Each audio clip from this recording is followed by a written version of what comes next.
بعد إذنك لو تقدر تجربها مع فيديو الدولبي أتموس تيست وتقولها وتقول سمعت ورا ولا قدام ولا يمين ولا شمال، بس ولو جربت تقول تجربتك وشكرا ليك. ماشي حاضر. It's a new way to experience sound. Unlike stereo, which is limited to 2 audio شمال channels.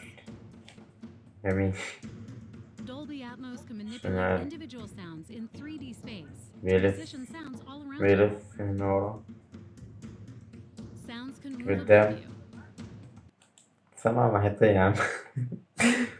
far away, انزل تحت right up close. شمال Let's compare. This is stereo, شمال and يمين this is Dolby Atmos. بيلف Dolby Atmos can build worlds of sound to tell any story. It catches دوران all the little details. Puts يمين you in the center of ورا action. ورا شمال قدام It sounds just like the يمين real world شمال and transports you to faraway فوق lands.